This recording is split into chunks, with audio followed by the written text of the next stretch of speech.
Folks, welcome back to the Morocco channel. This is Talented Morocco Worldwide with your host, Hurricane Age. New day, new show, new guest, great topic we're going to talk about. And of course, the Morocco channel is the first Moroccan channel for the Moroccans of the world and anyone who has interest in Morocco to highlight Moroccans and their talent, and they are all over the world and they contribute everywhere. And we'd like to bring that and also to bring you in Morocco a closer look at, things that you might or may not know how things work around the world.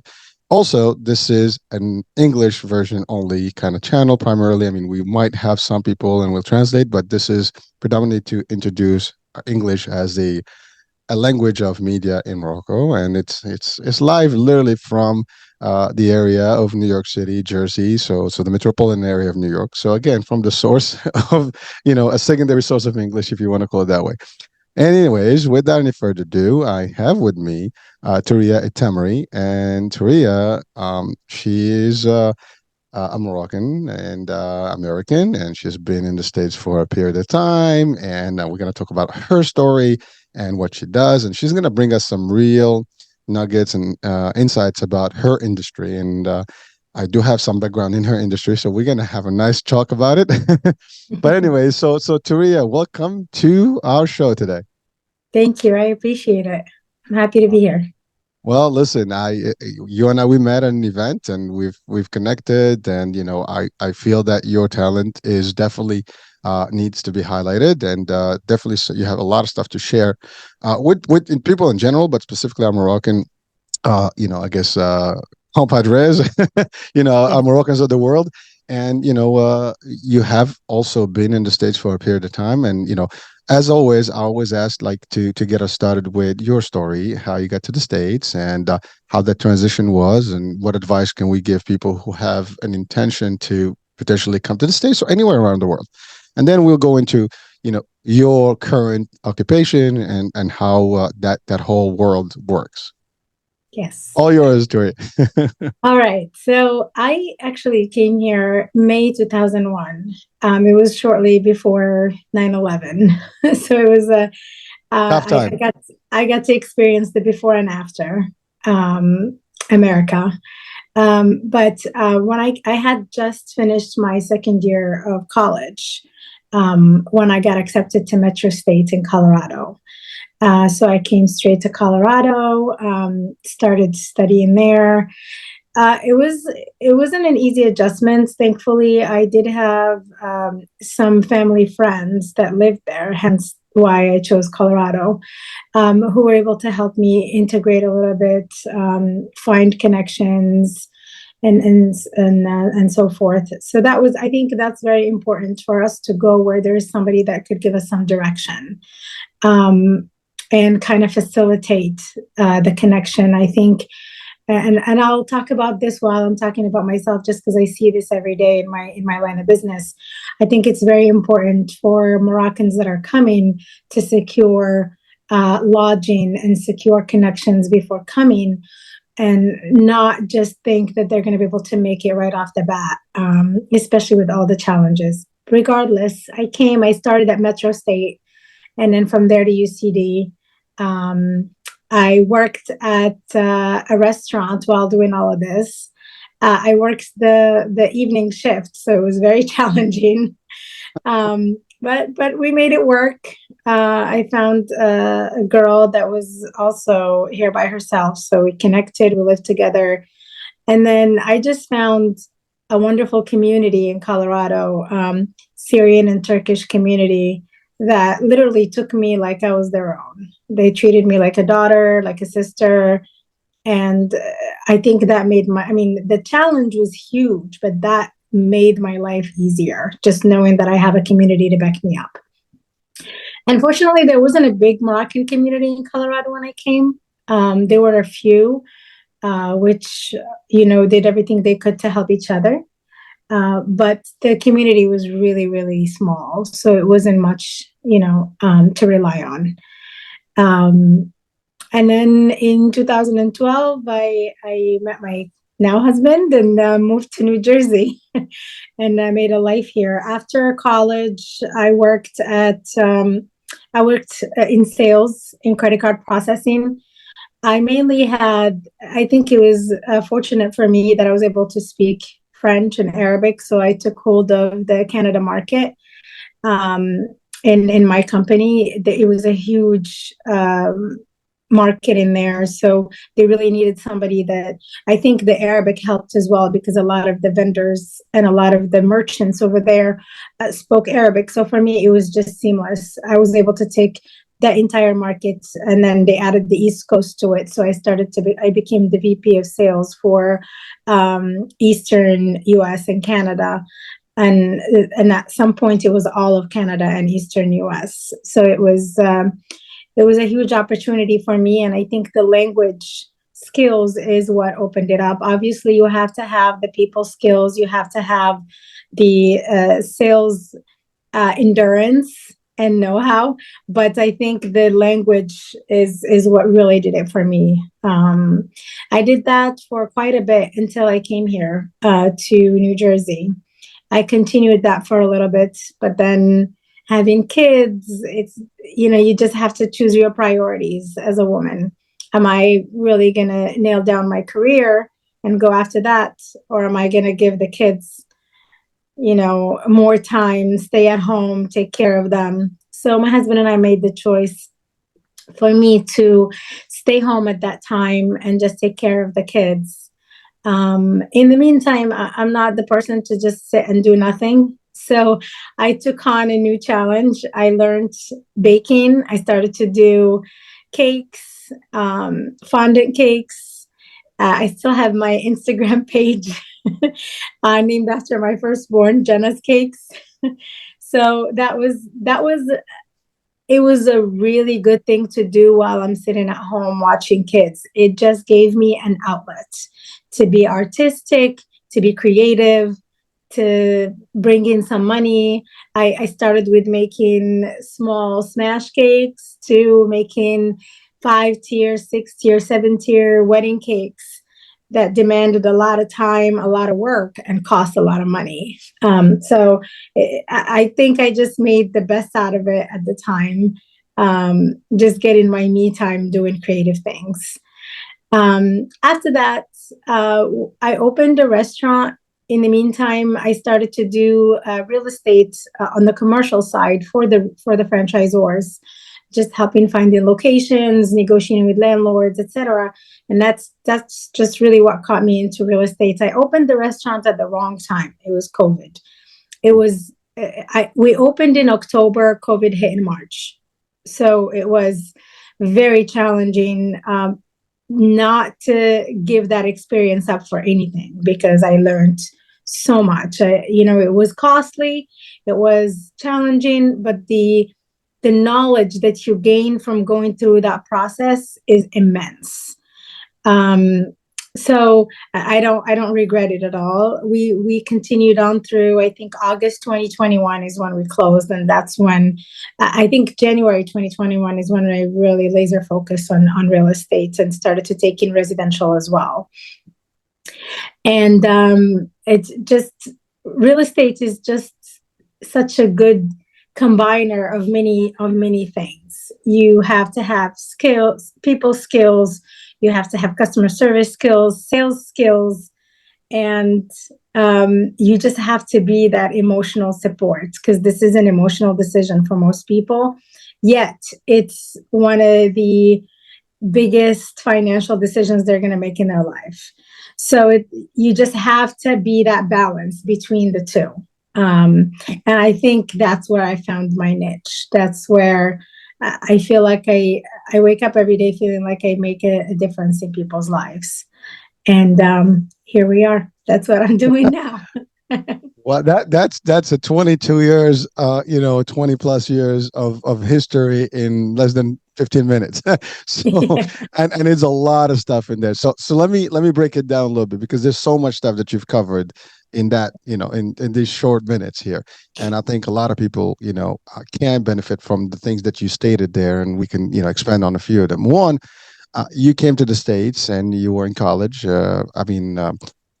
the university, whatever they refer to as college in Morocco. For some people, may Yeah. they may think you're still in mid school. So college obviously is the university level, the associate degree, or like the first 2 years, or premier cycle as we call it in premier cycle, deuxième cycle. That depends. So, anyways, for the Moroccans, that was just to clarify.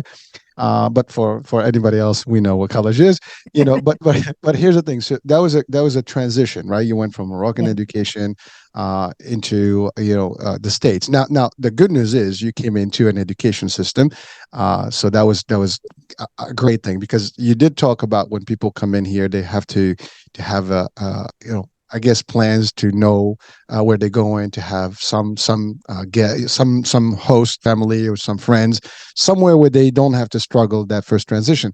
And in your case, I mean, you come to college. I mean, same thing with me. I came in to work in Disney, so I had all that stuff pre-done for me in a way. A Mhm. lot easier, but not everybody has it that easy. And even for you, when you go to college, you have to, it's not like, it's a job where they're going to set you up. You got to figure these things on your own. So a Right. lot of people need to understand, if you're planning, if you're not coming in, even sometimes when you come at a job, you might get a job, but they don't give you everything else. Now, again, very few opportunities give you the lodging and the transportation to get in and stuff, and give you that first start.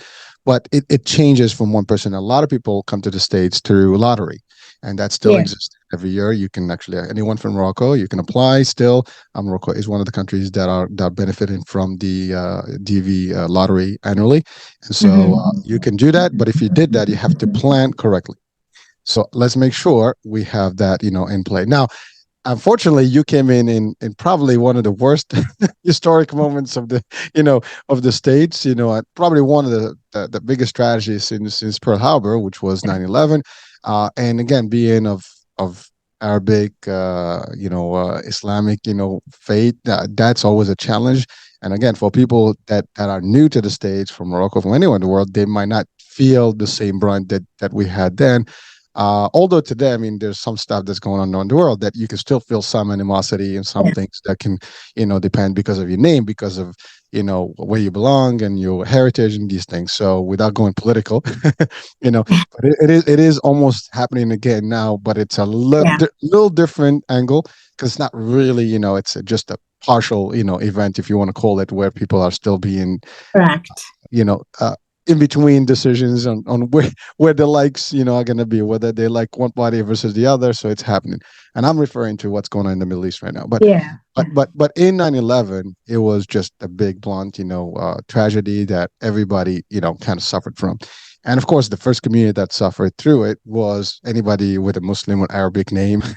you know, Yeah. they they were there. Now you came in here. I'm sure that transition was difficult. And now you Mhm. also were not in the East Coast or New York area or stuff. You were in Colorado, which is a whole different, dynamics. As you get deeper in the states, things are different when we actually in the big hubs like the Boston Yeah. area, the Washington, the New York, anywhere where there's a lot of diversity and metropolitan, like melting pots type of locations. It's a little bit more acceptable. You can mix it a little bit easier. But if you're in other states, you basically like stand out like a sore thumb. There's Exactly. only a few, and so people look at you, and depends on where they stand in the position at that time. Everybody was pro U.S. We stand united and stuff, and everybody else. We became part of like you belong to this enemy. Folks, and although you have nothing to do with it, but it was a difficult task, and so.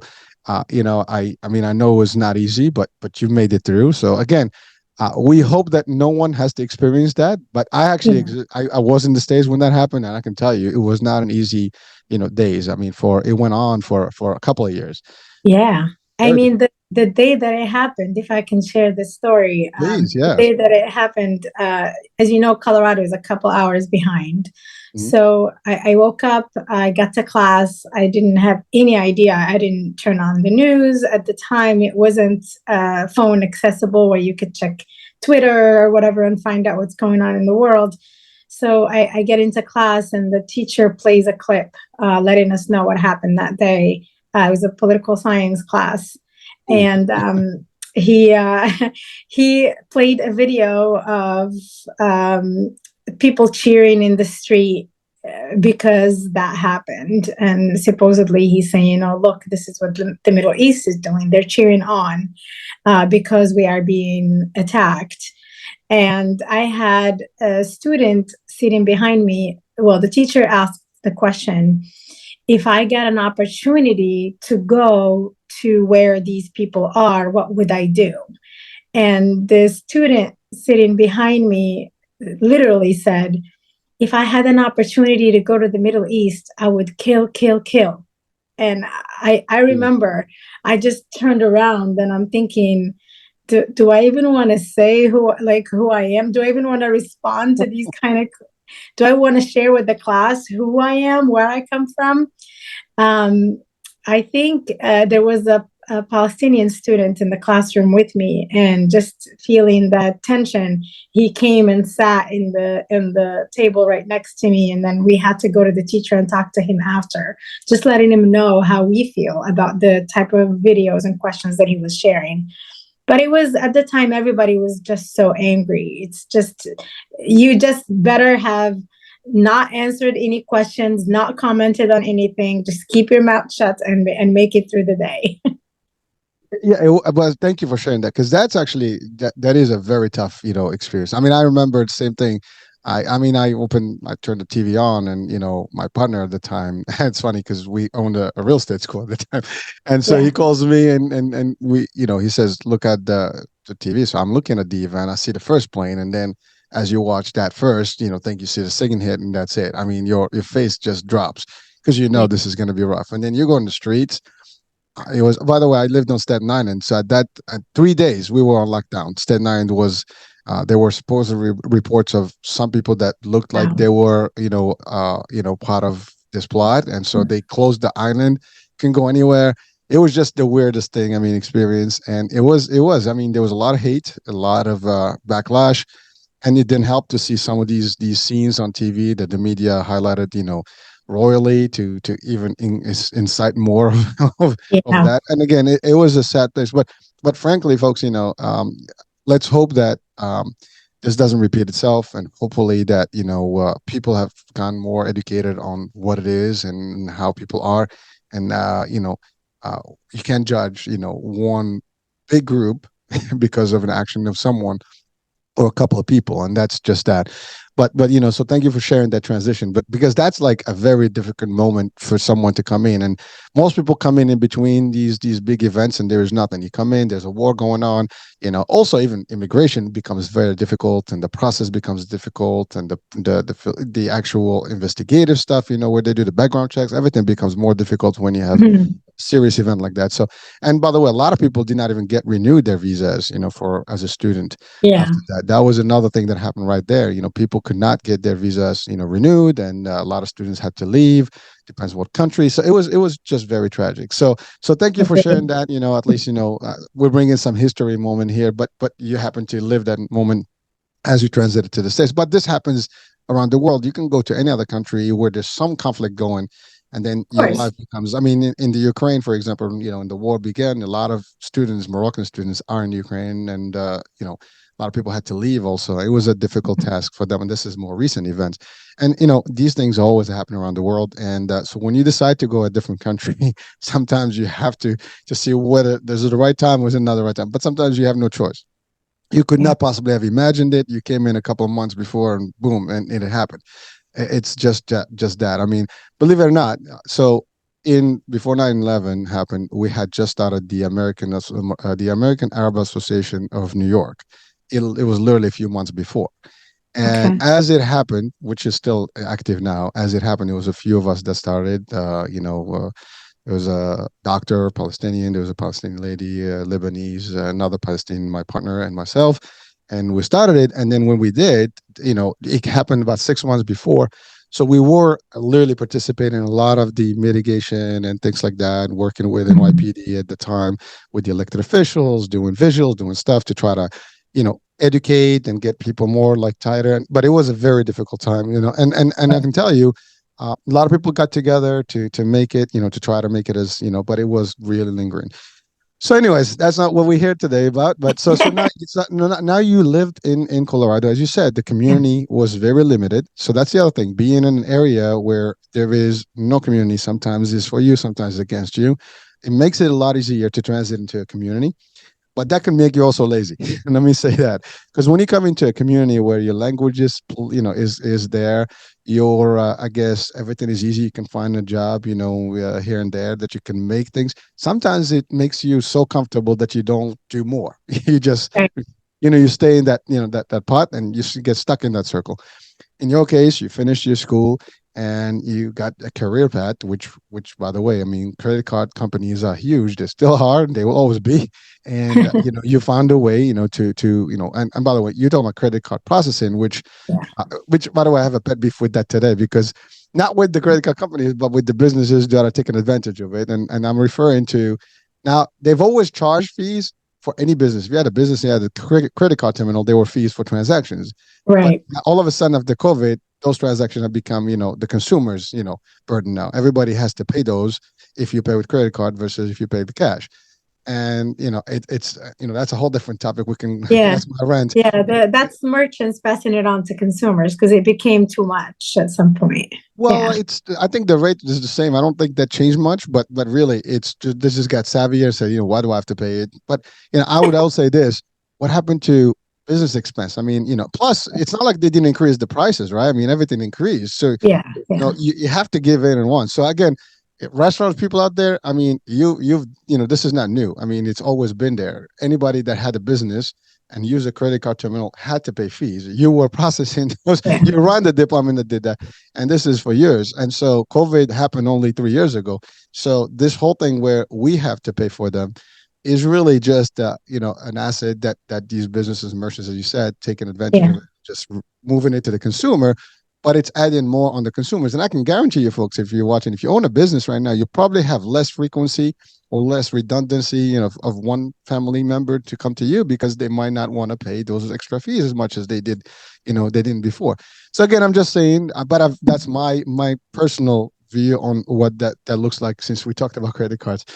Now in Morocco, it's still the same, I think, right? The Yeah. card is still there, and there's a transaction for And that. it's not everywhere. I noticed it more in the East Coast is where it's passed on to consumers, whether it be gas stations. When I first came to New Jersey and I was in the credit card processing industry, and I had never seen that before in 2012. Um, Seeing that in certain states it was illegal to do that, to charge two different prices. Well, I think it is. I mean, listen, I mean, it's the cost of doing business. I mean, you have to Yeah, have credit. If you want to take credit cards, you're going to have to pay for them. And correct. I mean, if you have PayPal, you pay for it, right? Yeah, Similarly, it's a transaction. Now, by you putting that on the credit card, on the receipt, for someone else to pay for it, yet you're actually charging, the price, of your goods and services and or meals, right. whatever. It's already, I mean, you went, and here's the thing. I mean, and this is just specifically for the restaurants. I noticed that the meals have gone, the portions are smaller and the prices are higher and more fees. And you got all these extra charges now that you get from everywhere, and everybody's trying to make up for the losses in during the pandemic. But frankly, folks, you gotta do something about this. Yeah, As a it's consumer, it doesn't make sense. yeah. Having been in every side of this, I was a restaurant owner. I was in credit card processing, and I am a consumer. I can tell you that it just from every side that you look at it, you can find justification. Of course, I The get it. Yeah, the cost of doing business for restaurants, especially. I mean, I'm not talking about the other businesses, but restaurants, especially, is immense from labor to cost of goods to it has become unbearable. And I think at some point restaurants are going to be just a commodity at some point because it just seems like it's not sustainable. It's not going to be sustainable in the future at all. Well, again, especially if you're right. I mean, everything is expensive, and more people, and even the quality of the food. I mean, whether Yeah. it's healthy. I mean, there's more sodium, more stuff. Some people will prefer now to save money and just eat home, and there's all kind of discussion. But you're right. It is a difficult business. Yeah. There's no doubt. I mean, we love our restaurants overall. I mean, we do get enjoy, a little meal with the family. You want to get out. You're tired sometimes from eating home. So it has a flavor. It makes sense. But you're right. If the cost is, and everything is about cost, and you have the best experience because you were literally as a consumer, you owned the restaurant, and you were on the credit card, so you know it from different angles. And Yeah, and you said it perfectly. Yeah, I mean, it's funny because you had some clients that would say, or some customers that would say, do you guys use plastic stuff? Because I won't support a restaurant. They use plastic stuff. But they don't understand that switching completely to recyclables is very expensive. Just the price of straws is going to go from 5 cents a straw to maybe about 18 cents a straw.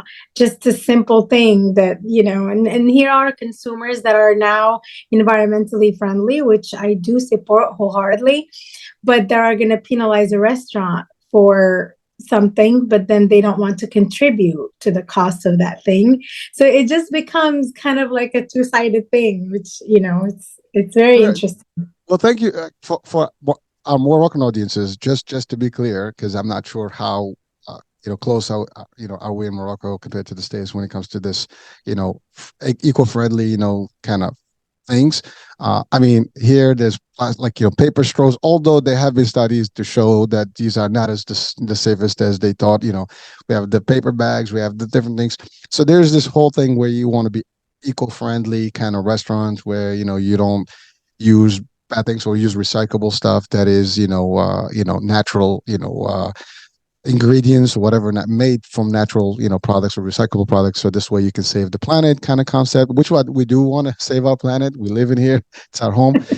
But so just to clarify for our Moroccans, I mean, if because we still use, I tell you one thing, in Morocco I've seen this, they give you coffee cups on these what do you call them, the rest areas, in a plastic cup. I mean, I've never seen coffee in a plastic cup, but I've seen Yeah. it in some of those areas, which is, I was like, what? Why would you give a plastic cup for a hot drink? I mean, the plastic will just melt to the top, and it did. So stuff like that. I mean, again, for our people in charge, if they're listening to this show, maybe you want to take a look at that. I mean, there are cups specifically for coffee that, and again, I think it's that what you just said, it's the cost.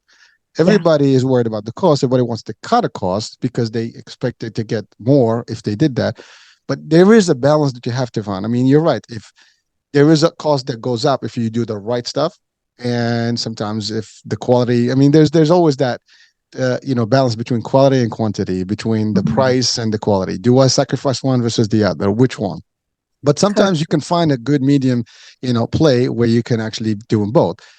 Right prices, right stuff, depends on what you deliver, what your service is. But sometimes 1 cent or 2 cent, can make a difference. But really, that's not a lot to put into the consumer. But again, that's the thing. It's subjective because you can go from a couple cents to a few dollars, and then that adds up. Yeah. Again, but so now that takes me to your experience about starting a business, because so you have a dual experience in life.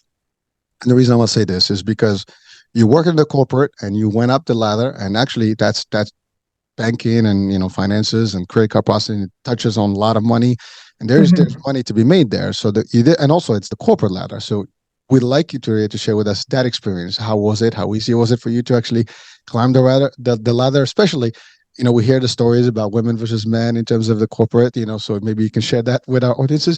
And then the other one is then you went to in an entrepreneurial space where you wanted to be your own boss and run your own stuff. And I mean, we're going to talk about the timing and that, but let's share about that for people that are coming, or people around the world that decide to go into the corporate. From your experience, how that experience was, and then if they decide to become entrepreneurs, what would you tell them to do or not to do? As your experience personally. So, from a corporate perspective and climbing the ladder, I think hard work and dedication is the key. That's number one. Number two Agreed. is you have to have the people skills. I know that a lot of people think that this only exists in Morocco, that it depends on who you know. That's going to dictate how far you make it, but it also exists in the corporate world. You have to be savvy, you have to cater to, how do I say this? You have to know how to treat people, especially people that are in high places. They won't see you. They're not gonna go out there and look for you and see your work, no matter how good you are. You have to make sure that they see you. And the way you do it is by networking, building connections, volunteering, finding out what they need and getting it done, even if it's not your business, even if it's not your job. And I know a lot of people will say, I'm not getting paid for that, but you will. In the long term, you will get paid for that. Because when they start to think about putting the right people in the right places, they're going to rely on their interactions and who they know, not somebody who maybe is doing a great job, but they really don't know who that person is. So, my biggest thing was getting to know who the key people are in the company and figuring out how I can help them, even if that means I have to do extra work that is not my job. Making presentations. When I wanted to take over the VP of sales for Canada and the Eastern US, there were people that were presented for that job that had nothing to do with speaking French. They probably are going to have to hire people that would translate for them to do the job. I made a presentation to the key people in the company, explaining to them and doing this. I remember I did a slideshow with why you should pick me, why I should be the person in this position. And in every slideshow, I kept reintroducing that I speak the language, I know the business, and you're pretty much just going to hire somebody that's going to hire me to do the job. So eliminate that middleman between me and you. So I think the key thing is just knowing where you want to be and just going after it. Put yourself out there. Make cakes for the boss's daughter's birthday. That's okay. As a woman, I can do that. Maybe a man would feel awkward doing something like that, but utilize your gender in the things that you do best. When there is a company party, volunteer to make a side dish that everybody will enjoy, because then everybody's going to ask who made this, and then they're going to know who that person is, start a conversation with you, and then know who you really are and what you can bring to the company. So I really did use every aspect of it to be able to get to where I need to get. Well, so hold that thought. So you're touching on very powerful things, and folks, here's the thing. You said it best. Like, in Morocco, it's who you know, right? But that's everywhere, folks. Even in the corporate world, it's not necessarily who you know. That means somebody knows you. They're just going to give you the freebie. That may happen in Morocco, but not here. But the difference is they gotta like you. That gives you a bonus. That gives you a different, a little bit more cushion and an opportunity, if you want to call that. You still have to do the work. You still have to be equally balanced to get the job done. They're not going to give you the job because they like you and you suck at what you do. They're going to give it to you if they like you, but they know you're also capable. But there's other capable people equally to you. You just want to be different. And by the way, that is the differentiator between someone who highlights themselves in anything in life. There's thousands of us or millions of us that do exactly the same work. What makes one versus the other better is how you highlight yourself. And you said key points, volunteer, do more. And by the way, I can relate to you. So in my career, in 30 years, I've been in the insurance space, and my first job in the insurance, literally, it was my first day. And there was an event. They called me to the event. And the president of the company was there that day. And I got lucky because she happened to be working in Morocco for years back. She was volunteering, in a particular program in Morocco. So she kind of related to. She loved the Moroccan culture, but she didn't know I was Moroccan at the time. So I was just actually working, and I was like, "This is my first," and that's always me. When I was in Disney, I was really happening around and making things happen. And same concept. So I'm walking the crowds, talking to people, engaging and stuff. She noticed that, and that's her job. Like, she was a very active CEO, so she was really looking at who are and the company at the time was we were like small company, and then we grew obviously over the years.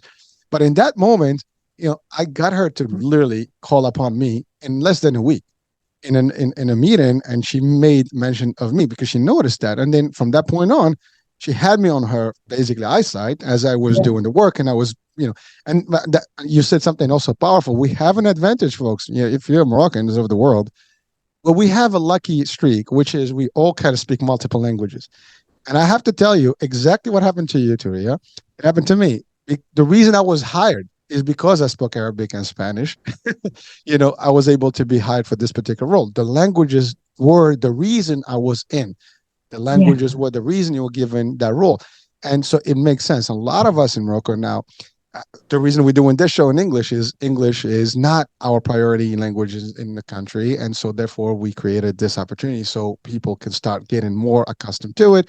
Shows in English, and we're going to do a lot more programming to just bring this to the youth, and so the next generation can be comfortable with English and English, Moroccans, and English in general as a communication skills, language across the world. But I can tell you that's exactly what happened. Eventually, they needed a retention team, so they needed someone that was multiple, languages. They Mhm. gave me the role, and then from there, I grew up. Same thing like you. I was doing a lot more. I worked more hours. I spent more time. And by the way, in Morocco, we probably call this kiss ass, and I'm sorry about Yeah. the French here, but it's not kiss ass. That's your career path you work in. You're not asking for freebies, but you have to highlight yourself. I can give you an example. Right. I was one of 10 people that did exactly the same job that were there in a community. So I was in a community that was predominantly Spanish. Everybody around me that was working there was Latino, and therefore they had better chances in the hospital systems that we were working in. And in order for me to make a difference, I had to do more than them. I had to put more hours. Mhm. I had to literally do a lot more, action, and be doing different things from them and legitimate legal things. So, an example, they all have cousins working in that hospital that I was working at. And this was in Brooklyn. And so I had to find new allies within the hospital. I had to find new clinics and areas where I can do stuff. I had to do more. So they used to come in at night between 9 to 5. I used to come from between 7 to 7. I worked 3 more hours, 4 hours a day extra just to make, my numbers higher. So eventually in sales, you can show yourself in the ranking. So, but that's what you did, Touria. You made yourself available. You made yourself very visible to the powers that be. And by the way, there's nothing wrong with that. People Yeah. like, again, as a leader, you as a VP, me as also being in a VP role, we look for those identifiers for key people in the team. Who are your players? Like, again, if you play football, soccer, whatever, you scout those people. You got to scout the best players, right? You're not going to scout, you're not going to take everybody that you watch. I mean, we have that in college football here and even in Moroccan football, right? So you got these Yeah. coaches, they go and they check the players. There's everybody plays football and soccer in Morocco, right? But everybody gets selected for the national team. Same concept. You want to pick the best of the best. But the best of the best have to be doing something better. I mean, I was watching a movie, it just came out, Gran Turismo. It's an actual. Okay. Well, if you watch this movie, I'm going to be using it for training purposes and leadership and skill sets and teamwork and all the stuff because there's got a lot of stuff in it. But if you look at that, there's thousands of people and you got to have to pick some of the best. But those best have to show themselves as better Correct. than most of the others. And that's all there is. Some people say, well, I don't want to do that. Well, then you're going to stay where you are. So if you Yeah. really want to make a difference, you're going to be the difference. You got to be Yeah. that one. And I think as Moroccans, we have a huge advantage. In addition to the language skills, we are all people. we That's we right. like to interact. We like to cook. We like to gather and gather around Fun. meals and I think we need to use that to our advantage. And just like you said, highlighting where we're from. And everybody's so curious these days and back then to know more about Morocco and about a different culture. And listen, this works in everybody's advantage. We work as ambassadors to our homeland. And at the same time, we use that to open a door with a lot of Americans because Americans are very open to other cultures. They want to learn, they want to know, how do you make this food, how does this, and I think that's a great conversation and relationship starter. I think food has played such a role in my life where literally all of the VPs that I was fortunate to have. The senior team was 80% women in the company that I was in. So it was just really fantastic to connect with all of these people and use my background, where I come from, as a key component in connecting with them. They were so fascinated by everything Moroccan, and I took joy and pride in showing them what that is. And at the same time, it put me on their roadmap when they're looking back to see who can do the job better. obviously I had to prove myself in doing the job, but at the same time it put me at a, like you said, it highlighted me, because then they go back and they say, well, we know her, we don't know who that other person is. Thank you. By the way, so that there's a, I love what you said that the 80% of the, the top, echelon of the Yeah, company was women, and so there is a, especially for our Moroccans listening to this, this is a quick message, because I know historically we've heard, like, for a woman, for example, in Morocco, to make it to the top, she has to sacrifice, a lot of things, and do things that may not be acceptable, right? We have this, at least I've heard this, over and over. We've seen it depicted in some Moroccan movies. You don't have to do that stuff, in the world. You just have to do your job and be who you are, be genuine. You don't have to accept, anything that is, illicit, that is not appropriate, and whatever. of You course. just got to do your work. But I love what you said, because someone may listen. Well, you probably make it because there's a bunch of guys out there that like you and stuff. That's not the case here, folks. So let's understand. And actually, as I said, the CEO was a woman. I've reported to more women than men personally. Yeah, Okay, and I have no problem with that. They're just great, leaders, and if they're great leaders, that's what you want. And it's that chemistry. Is that, it's not because they like me or because I was one versus the other. It's about the work you do and your personality. And I love what you said. We are people.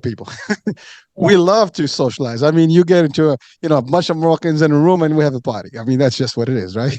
It always happens, and we have to help each other. We have to support each other as opposed to hate each other or not support each other. I mean, the idea is that we can do more together.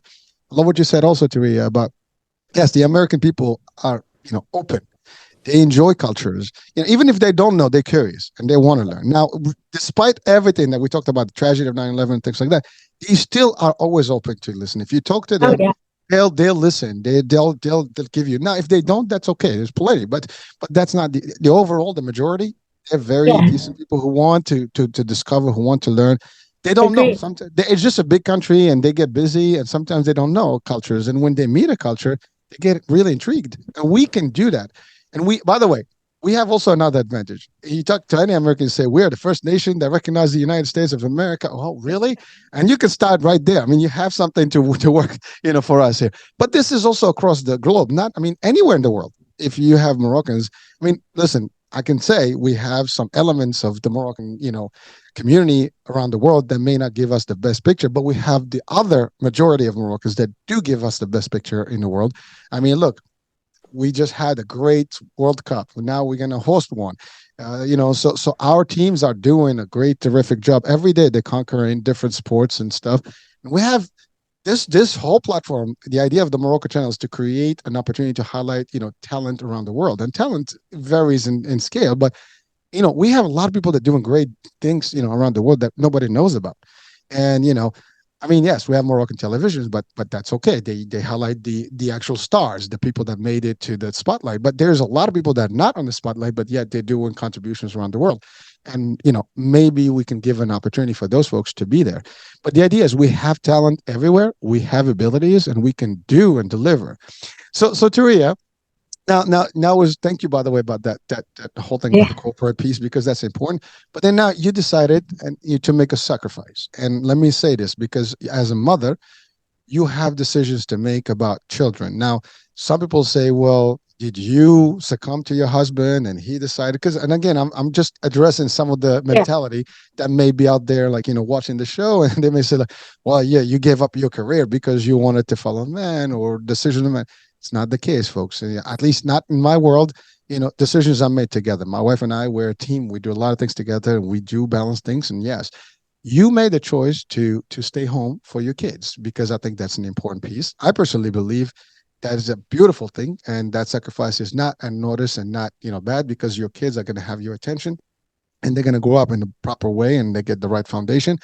And you did that as a collective decision. That's yeah, actually a modern concept that we think of, but it's been in existence forever. I mean, we can go back to the time of the Prophet ﷺ, and he was the best lead of a family, head of household. He worked with his family, they worked as a unit and stuff like that. So we can't even deny that this is new, or it's a cultural thing. We have this all along. But you've done that opportunity where you created this particular environment where you stopped your career in a way because you wanted to do something that is, noble, and really, which is taking care of your family. So again, can you share with us that, with with our audiences, because for the women out there and the men out there, if this is a question mark that you might have, like, oh my God, do we go a career? How do I do it? I mean, there are choices to be made, right? You made the one that made sense for you and your family. So was Yeah. that a difficult choice, or was it, an easy No, decision? actually, it wasn't. I think at the end of the day, you have to figure out where your priorities are. I think once you decide that you want to have a family, you want to raise a family, you want to have kids, you have to start prioritizing. And when my husband and I sat down and we talked about this, we realized our priority is going to be the kids.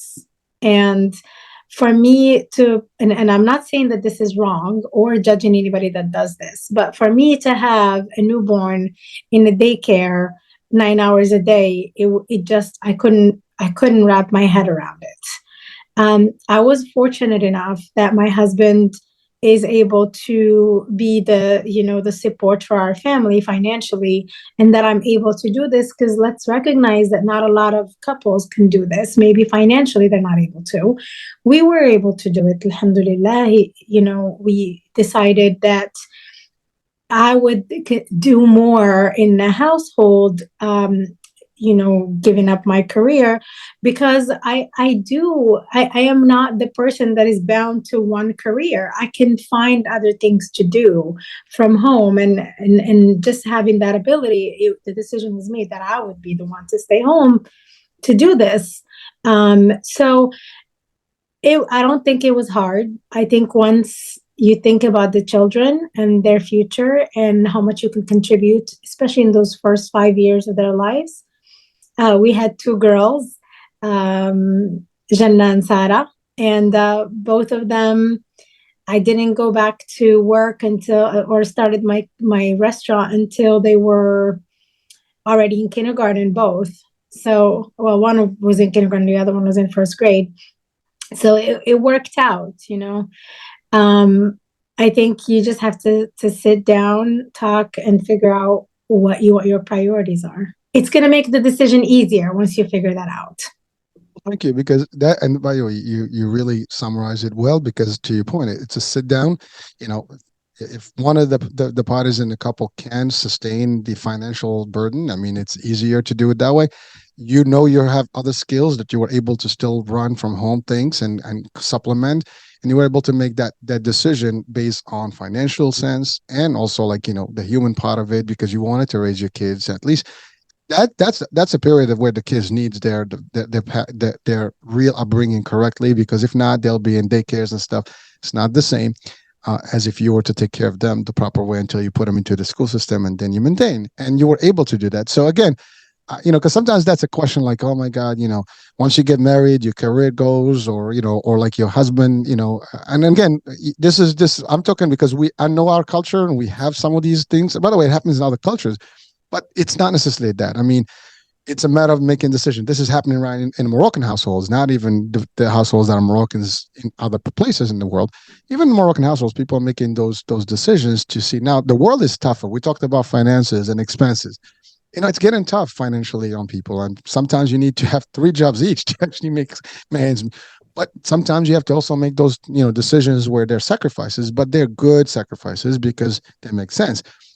As long as it's a mutual decision, that's it. I mean, and that's really important. So thank you for sharing that part. And again, hopefully we give some advice to our young folks that are just about to get, because sometimes that be like, well, what do I do? Is this going to help our relationship? Blah blah blah. I can't give up my career. No one's going to give up their career. I mean, I know today, if you wanted to go back, you can rebuild your career at any given time. You already have the time. You already have the ranking. It's like riding a bike. You can go back into any industry and be able to do this. And that's the other thing. When you have skills, those skills are with you at all times. Yeah. You can switch them. Like, again, I've done a lot of things similar. I mean, I've literally, you and I have similar paths in a way, because I've leadership in sales and so on and so forth, and in different industry, but similarly.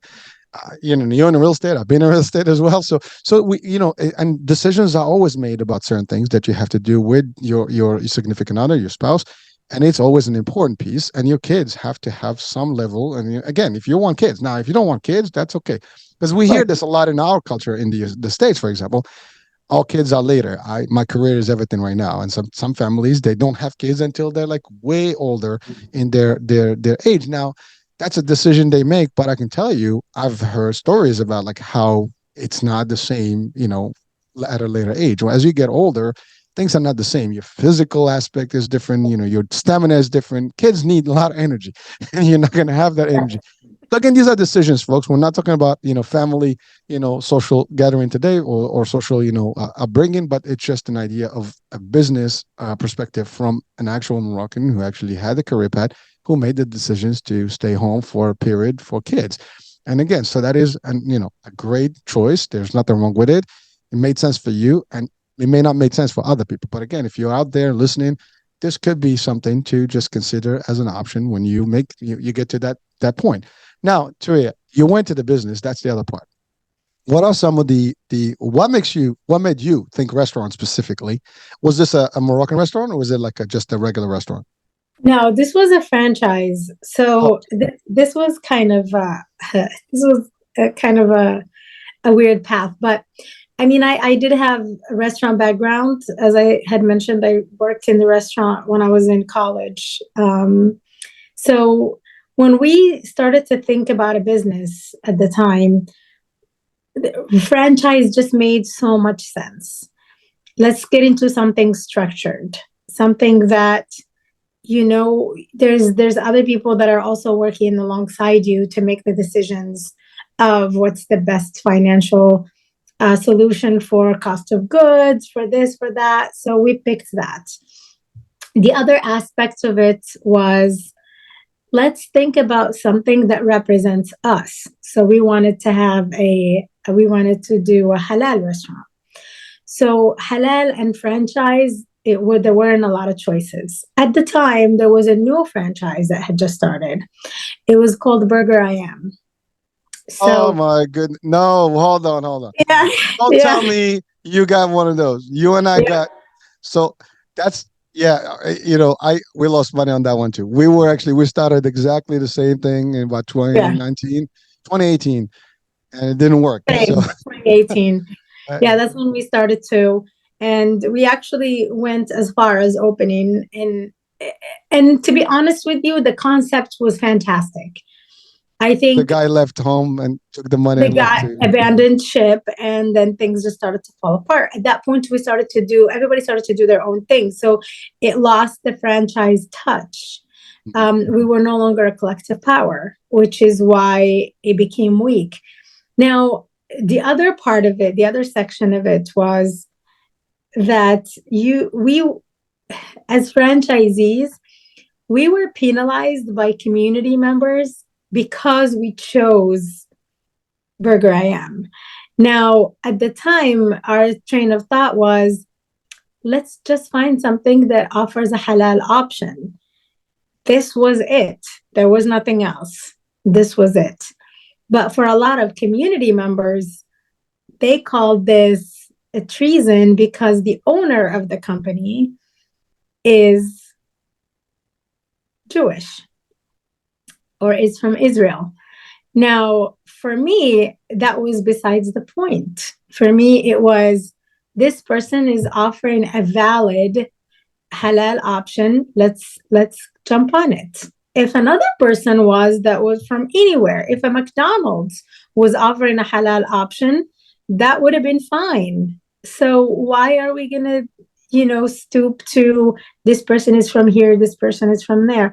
So it was, and I think we didn't realize this in the beginning, but then we came into a political war that was going on, and we were in the middle of it. We opened in Parsippany, New Jersey, and there was a huge Afghani, Pakistani, Palestinian community, which did fight us tooth and nail at the time, which was unfortunate, but I don't regret it one bit. I think I learned a lot from the commercial side of real estate, from um, building a business profile and getting the financing for it, and putting it together. I mean, it was a huge learning experience. Nothing that money can buy you, for sure.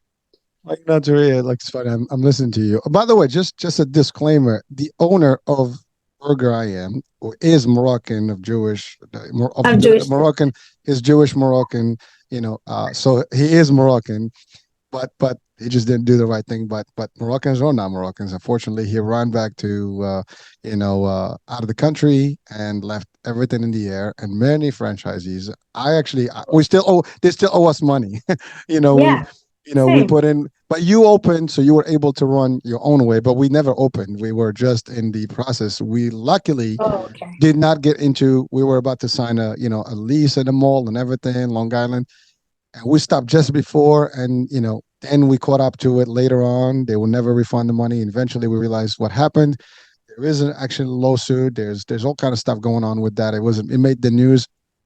It was one of the worst. So again, just as an advice, folks, do your due diligence on the franchisees or the franchises. And by the way, you're right. They did offer a halal version. It would have cost more than the actual non-halal version, and because the halal meat is more expensive, technically, that's all there is. But they offered regular, food, but they had more of a literally a Moroccan flavor to their meals. I mean, with the eggs and everything, like what you would find in a burger joint in Morocco. It was a great concept, for It was, sure. it was, and that's what brought me. I mean, even the guy that sold me is a Moroccan guy who got us into it, and but so like I said, I mean, you never know. But franchises, and I love what you said. The reason you selected is because it was structured. Franchise does give you structure. Now there are caveats on franchises, and I've actually explored others. We've had other opportunities to work with franchises in the fitness world, for example.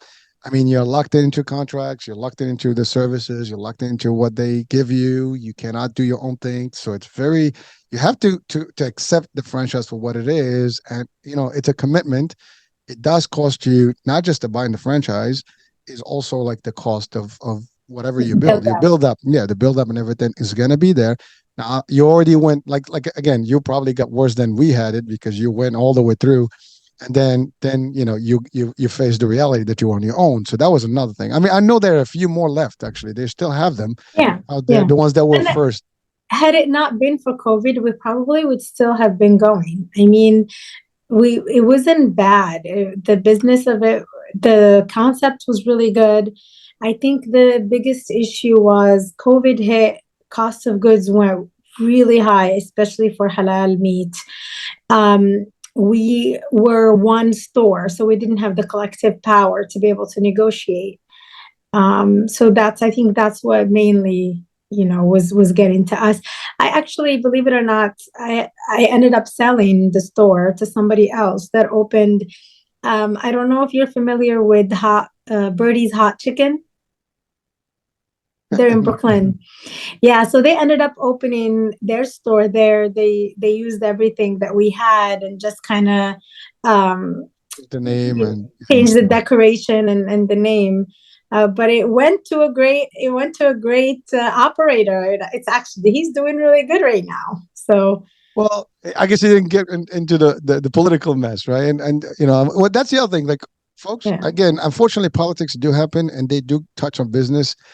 So whatever business you're in, you have to sometimes to be careful on what damages can happen if yeah. there is a political, like that takes place, and it affects that. And whenever it goes with, all these religious things, you're gonna have some challenges, Yeah, and I unfortunately. think there's a distinction that we all have to make when we're using our boycotting power is who are we hurting? Are we hurting in this case, they were hurting Muslim operators of Burger IM because the other operators were fine. But the Muslim operators all had, because they thought we were all sending money to support, I don't know who, but literally we weren't even paying franchisee dues because the Burger IM never collected any franchisee dues. They just were barely just helping their franchisees get by to stand up on their feet. We weren't even there yet. And that never even happened. So I think it's very important that we do our due diligence. And the franchise itself was based in California. They didn't have the money to be able to support anybody overseas. So it was just a political mess. I think it was more hurting the Muslim operators that were trying to do the right thing. Well, I think I've watched something the other day that whatever that's going on now, there's boycotts left and right. And by the way, I am not against the idea of boycott. I mean, sometimes they have a mission and they do work, but you're right. It's the idea like who is being really primarily hurt. I mean, Mhm. because someone said that like if you boycott a company in Morocco, I mean the owner is Moroccan, you know, Yeah, but that's the thing now everyone that wants to invest in anything needs to know like is this going to be a something that we need to boycott in the future or we'll have right. a I think that's a question that you have to do now. I mean if you're thinking about building a business and you especially if you're going to get a brand name that is worldwide, recognize it from now. Is this going to be a nuisance in the future or not? If you know that there's a potential, even a speck where there's going to be some boycott, maybe it's time to Anyway, decide, hey, stay away. Again, these are lessons learned. No one can prepare you for them. Luckily, you have two people that have experienced it. yeah, So we're sharing our own life stories here. Now, this happened. There was no conflict at the time. I mean, there's always an ongoing conflict, especially in this pattern. But in when we did it, there was nothing like live, heavy and stuff. Listen. I mean, my partner, my real business partner is Palestinian, and he I have to say, I'm going to give him credit. He told me do not do it because he did find out that the owner of Burger King did something similar overseas. But at the time, I was like, well, that was long years ago with a different brand. So we thought that this was in the US, we're protected. That's right. really where we've made it wrong. Because you think that you're going to have all the laws and stuff. And when we actually investigated and we got a lawyer and stuff, there's nothing we can do. No, I mean, even the FTC got involved, and even with everything that they've done, at the end of the day, they couldn't do anything. And I just heard a couple of days ago that they settled with Oren for like $1,000 or something like that. Seriously? Yeah. Uh, So well, I listen, owe them a phone call. I know the lady that's in charge. I owe her a phone call, but we had an attorney as operating franchisees. We had an attorney. We tried everything. There's just nothing we could do. I mean, we thought we were protected by we got an SBA loan. This was investigated and approved by the SBA. So if the FTC and the SBA let this slide, I mean, he pulled one over them too. They didn't know what they were getting into. And for all intents and purposes, I think he did mean for this to work. It just became too much at some point. It was oversold. It's just like a cryptocurrency that you oversell and then it crashes because everybody wants to cash in on it and then it just doesn't work. well, you're So right. You're right. You're right. Nothing is guaranteed. I mean, and that's the thing in business. You make decisions based on the information you have. The information usually is sellable and looks good, and you will take. And by the way, I can give you another example. I mean, my wife has been in the franchise world as well on the fitness side, and some of these franchises also collapse eventually based on yeah, a lot of things. Sometimes some of these, especially the new franchises, what they do is they build a concept, it works for a couple of years, they make it franchise. They get a lot of people that are interested because it kind of sells the idea of like, hey, this is a cookie cutter ready to go. Boom, you place, you go, you open the doors, you have, and we have the support. But then you find out it's not really what really was expected up front, and then you'll wind up struggling. I mean, a good example in her case, one of the franchisees that are similar, like because they used to have like a collective in Jersey, and one mhm. of the people lost all their money, and he actually died out of Wow. because they lost everything they had, and this person, I guess, that affected them physically, and eventually they collapsed. That gets to that point. So folks, again, this is a worldwide show. Doesn't Right. matter what business you're in, you got to do your due diligence. I mean, it's a hit and miss. If you start your own, it's still going to be a tough one. You get a Yeah. franchise, it's still. I mean, you get a franchise that's been like maybe for a few decades, you get lucky, but those are expensive. I mean, if you have, let's call it Dunkin' Donuts for example. Those are like everywhere in the states. I mean, Jersey, they're like every 3 blocks Yeah. you can find one. It costs a lot of money to get into them, but if you had them 20 years ago, and I remember in the 90s, you can get one for almost nothing. Now, at Yeah. the time, I was stupid. I didn't think about it. I should have done one of those then, and I'd be like, very rich at this point, but it didn't work. But you never know. See, again, that's the thing. Every single person, every one of you watching and listening, here in Morocco, somewhere in the world, you want to, bring an opportunity to the country, and that's the other thing. Even bringing something to the country, you don't know. if it's going to work, is it not going to work? How is it going to work for you? Do you have the right potential? Do you have the right, I guess, power, to back you in Morocco, for example, to bring in, a franchise to Morocco is not just you. There's going to be some powerful people that need to be part of it, in terms of getting you in the process and the approvals and stuff, because that's how it works. You can't just bring in something to compete in the country without having someone that has some, real solid, and Nevada, we've tried. It's not easy. So there's all that. So Trey, thank you for sharing this. And I didn't know about this. So it's funny that we both went into the same franchise at the same time. That's what are Yeah, the odds, right?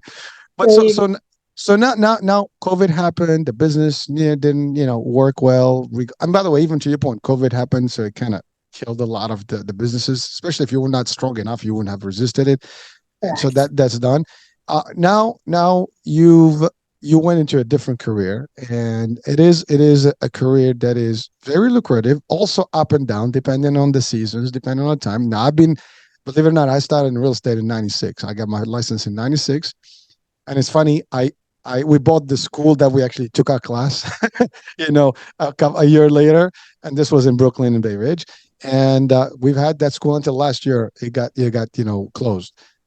But for all these years, we had the school. I'm actually a licensed instructor as well. So I mean, I know you did your course in Jersey, but we did only New York.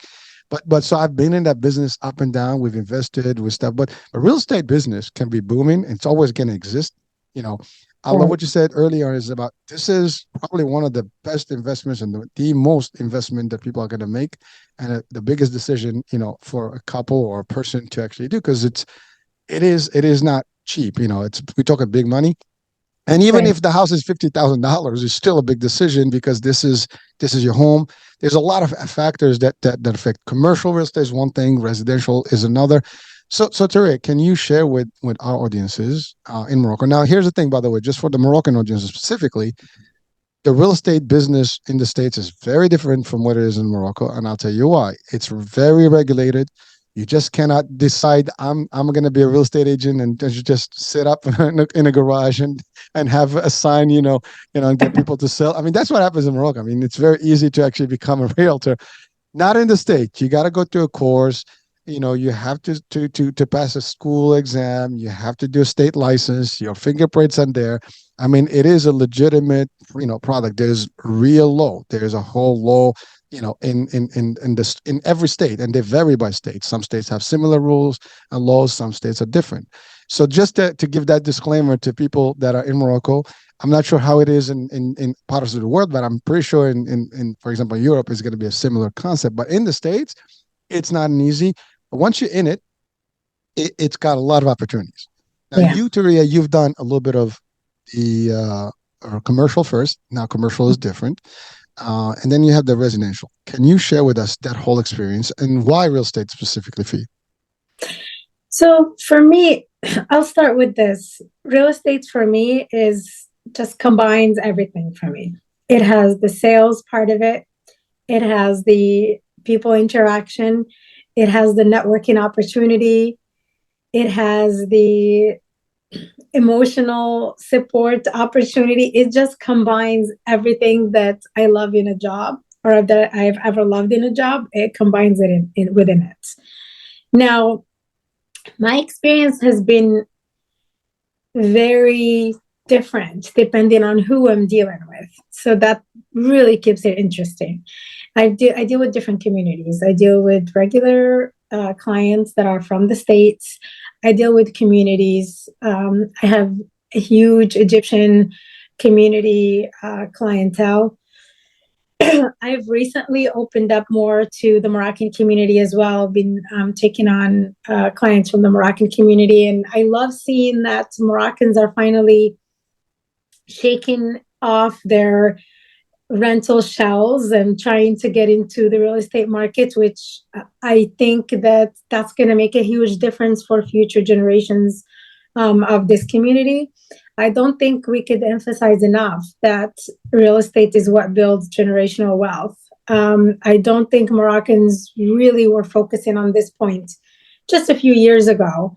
I think now they're seeing more that where you live determines kind of the future of your kids as well, because if you live in a heavily dense rental community, the school advantages are not going to be the same as a suburban area where you own your house, you pay taxes, and you get a say in what goes on in the school as well. So I'm seeing that there's a little bit more collective knowledge of what this is, and how to approach it is another story.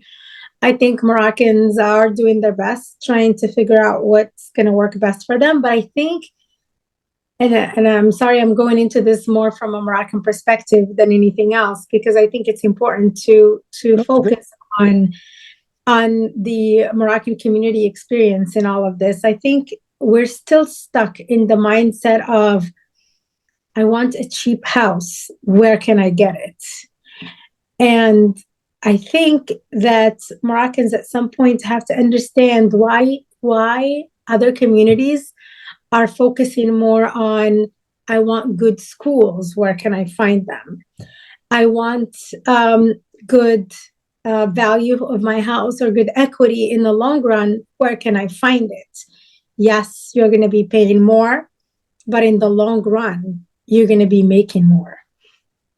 And this is where it's challenging for me right now. It's just changing the mindset of our Moroccan community when it comes to real estate.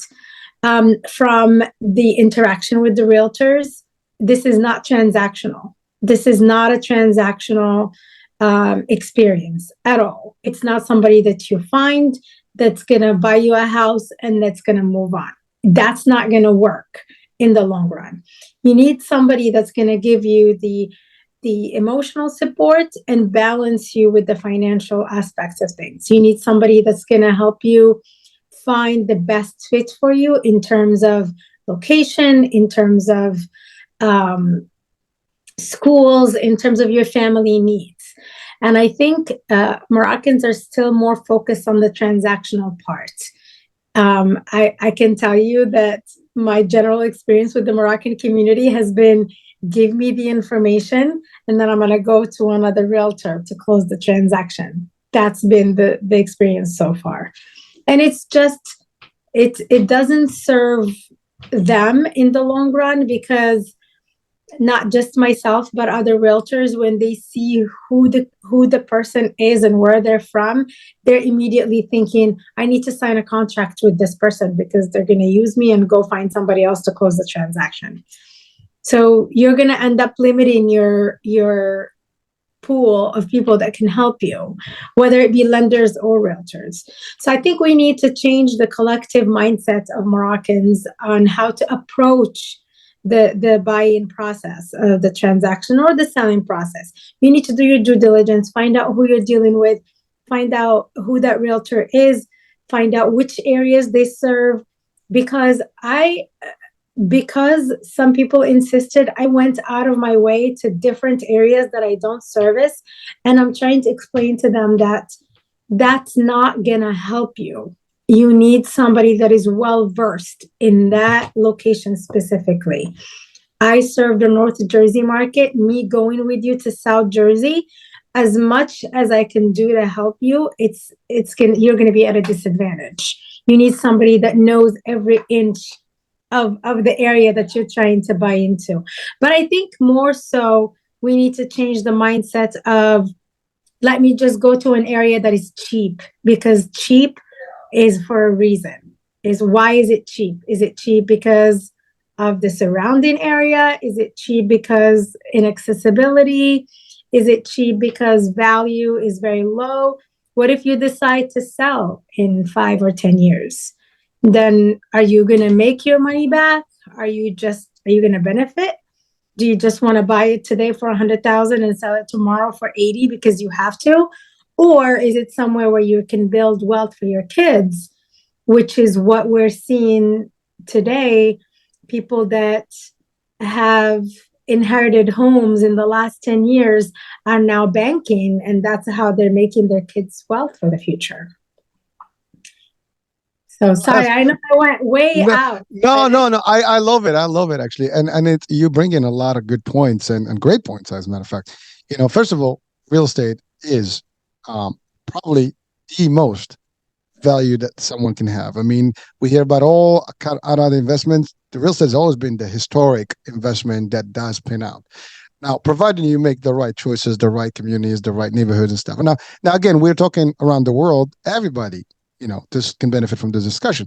But I want to just to the point of the Moroccans. I mean, again, this is the same in Morocco, for example. If you buy a property in a neighborhood, for example, I don't know where you're from, Touria, in Morocco. Casa. So, Kaza, so imagine if you bought a house, I don't know, in what do you call that?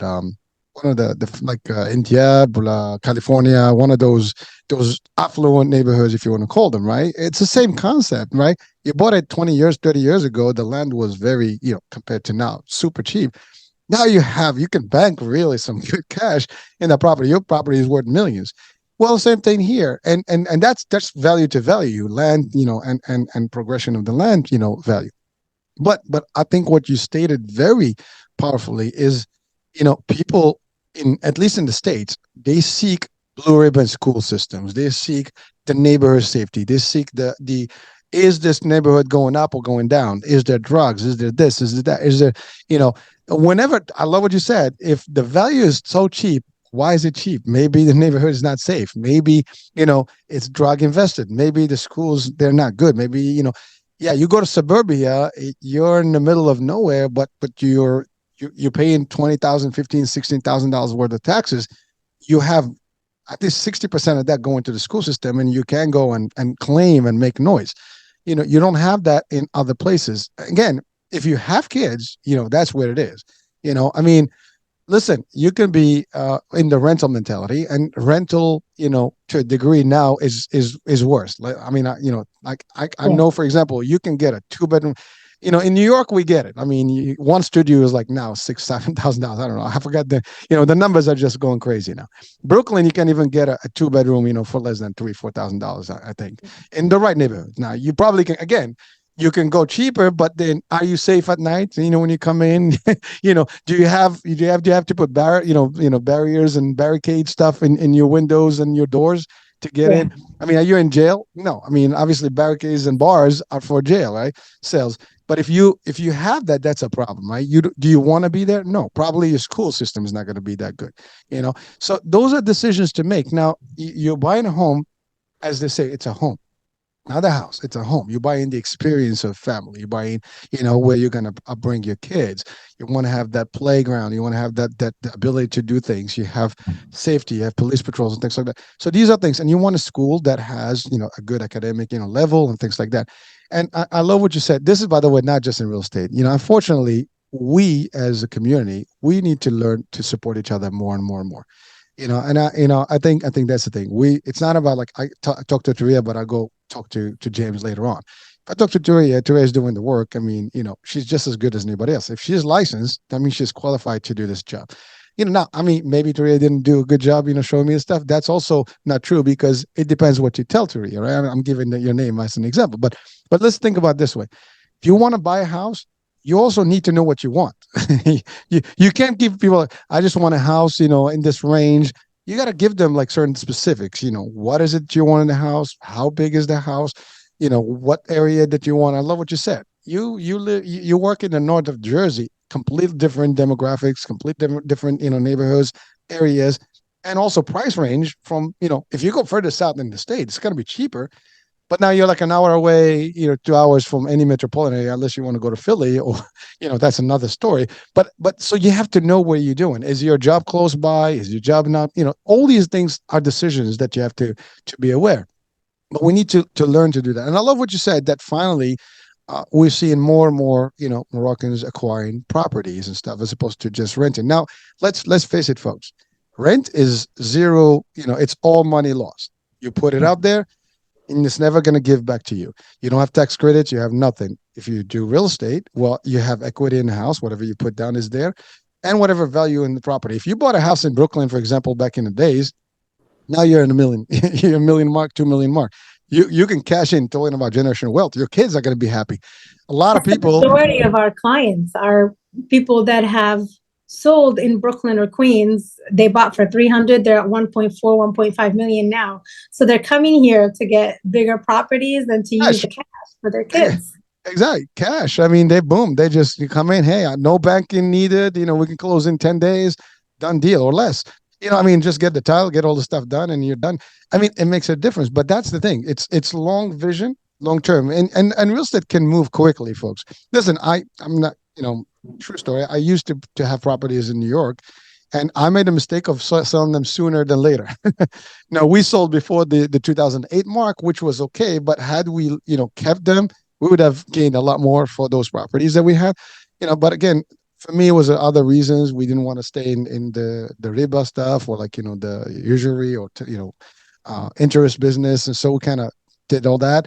But so there was different decisions why we did it. But again, now of course you're gonna get into that fine line, riba versus not riba and things like that. We're not gonna do a But religious. there's options now. There's Yeah. there's many options. And by the way, the bank industries, they have actually Islamic financing if you want that. Correct.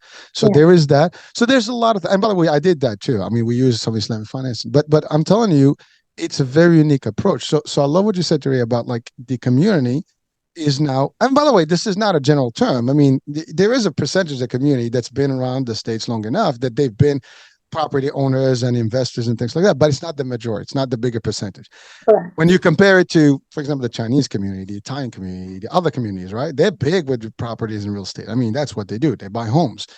And by the way, it's the same thing. I mean, if you think about renting a house right now, you're going to need 2 months or 3 months, the down payment, the first month and the last month at least, right? And then if you're using an agent, you're probably paying the agent.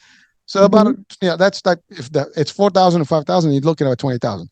You get an FHA loan, like first time home buyer, you're probably going to be, in the same range of down payment. And now you have your own home, right? And again, I'm just giving some, numbers that are low, but doesn't matter what the property range, even if it's $500,000, whatever. And although that's difficult to find these days in the right places because everything is going up. But the idea is that you're still ahead of the game. And by the way, if you're gonna rent a place for 2 or 3 bedrooms for $4 or $5,000, might as well get a house for less than that. At least you have your credits, you have your equity. That money is not lost. You can sell it and get money back. You can cash money in it. There's many things you can do. It's different, and it's a different way to do this. And by the way, I love what you said. It is an emotional decision. It is fulfilling because you do help people really build homes. I mean, one of the things it's really when you're selling homes and you see how people you can visualize with them the whole concept, where the kids are going to play and things like that. It's a warm feeling, right?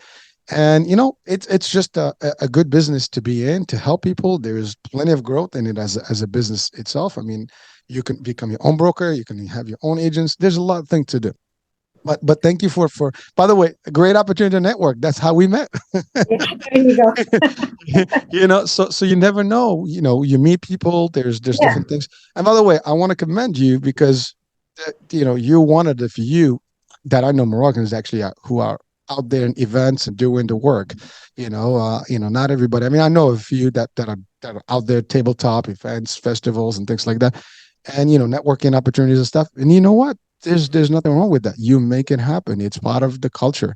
It's been happening and it's happening, and it makes and you can make good money. I mean, as a realtor, there's whether you're a seller agent or a buyer's agent, you're gonna make some percentage of the commissions of that, and the bigger the properties, the bigger the chunk is. Now, it has to be consistent, right? Touria, the business is not like hit and miss. You're gonna be like, you know, uh, at least I'm gonna ask you what is the name of the game for you? I mean, I have my own way of looking at it, but for you to our audiences, what would be the best way as a realtor to thrive? Well, I think, um, I- see, I think it depends on the person because for me, I can't take on 10, 15 clients at a time and think to myself that I did right by those clients. So you could take 10, 15 clients at a time and just kind of juggle them around and be closing transactions, and that's fine. But for me, I like to focus on certain amount of clients that I can service properly. Because let's face it, every client thinks you're only working with them. They're going to expect you to show them houses every day. They're going to send you a property. Say, can I see this tonight?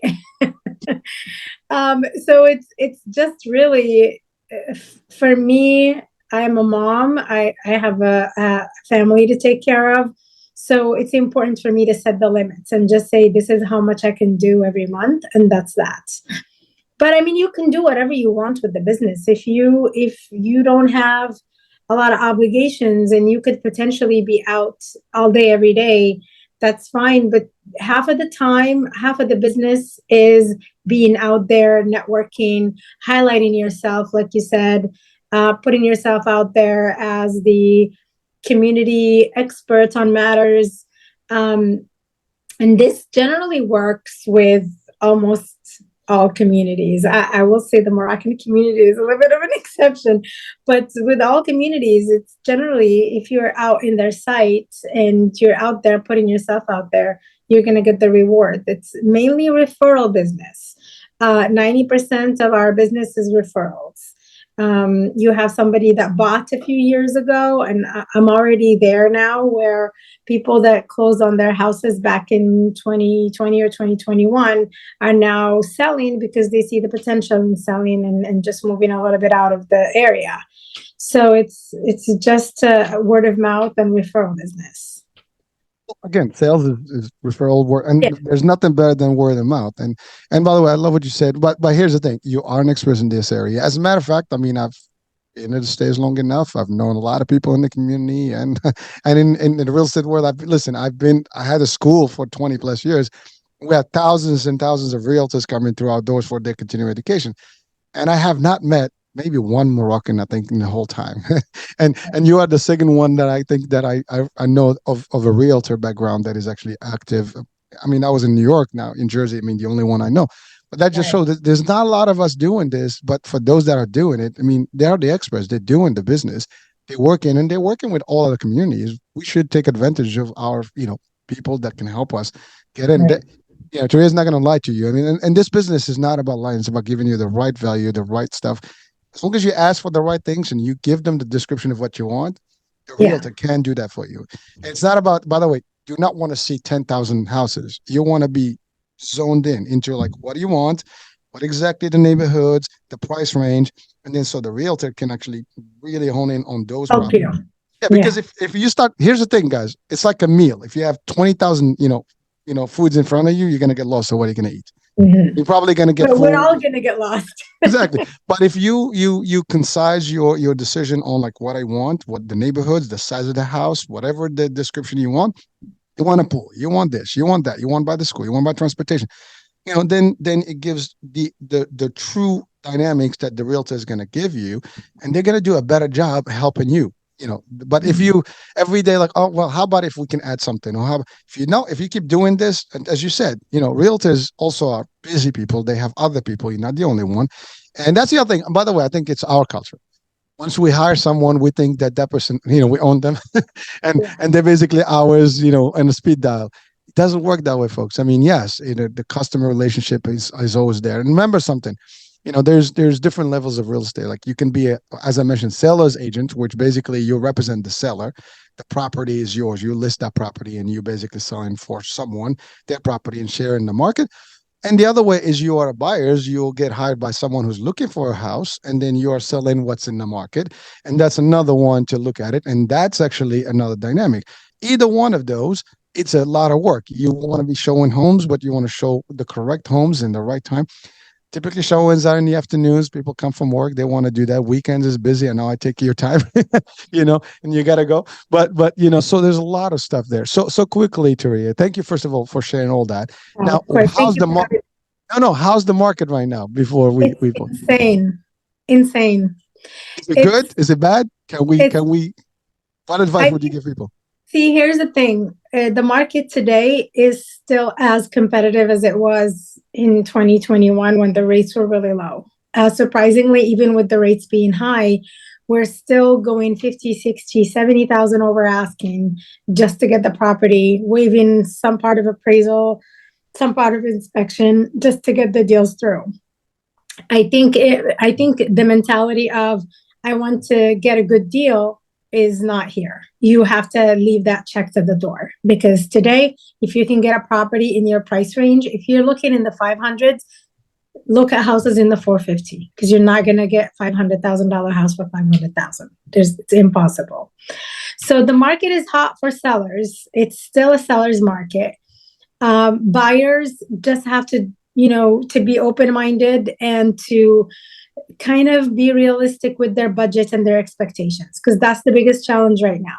If you have a budget for a Mercedes, you're going to get a Mercedes. If you have a budget for, not to be disrespectful to Kias, but if you have a budget to a Kia, you cannot expect to buy a Mercedes. It's just not going to work. You have to be realistic with yourself, with your budget, and with your expectations. That's the biggest thing. Qualifications, have they been difficult now more than ever? Because no, it's fine. I think it's very realistic. Very, very realistic. I think banks are the same. They approve you based on your income, your credit score, the usual, right? Correct. Yes. There's I think the qualifications for lending are just as realistic as they've been the last few years. No changes there.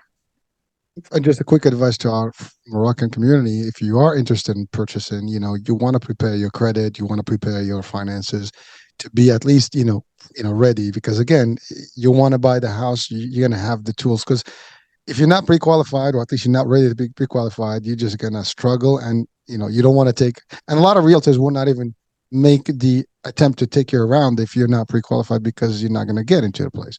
So what are some of the recommendations you want to tell people just to close this chapter as far as the real estate piece, or the pre-qualifying? So I think the biggest thing is planning ahead. If you are a business owner, you need at least 2 years worth of financials, of tax filing, to be able to buy a house. So if you are a contractor or a business owner, 1099, you start planning ahead, because the banks will not give you a loan if you don't have at least 2 years worth of history. If you are on a W-2, then just start watching your credit. Don't overextend it. Pay down your credit cards. Make sure you're at a good ratio. I think 30% is what most banks are going to be looking for. Income to debt ratio is very important. So familiarize yourself with these terms. Start doing some research.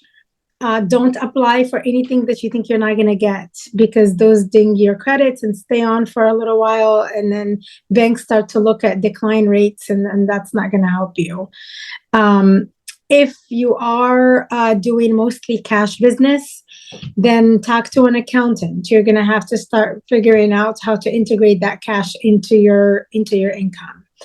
And I think this is the biggest challenge for most community members. It's a lot of people are cash earners, and it doesn't show on their income. And then when they go to buy, it becomes very challenging. So I think that's the biggest thing right now.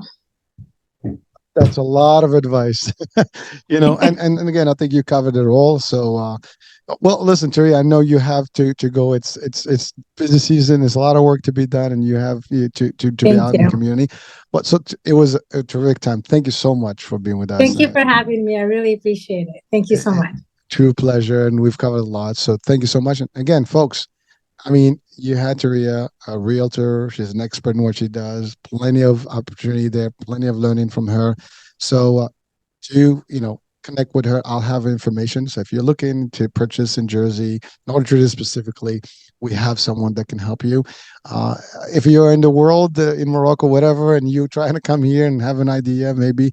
But if not, you've learned quite a few things about Touria's life and how she became who she is today, and all the challenges and all the successes that she had. And hopefully you can learn from her lessons and our lessons and all our guests. So that being said, American Age, thank you for watching Talented Morocco Worldwide.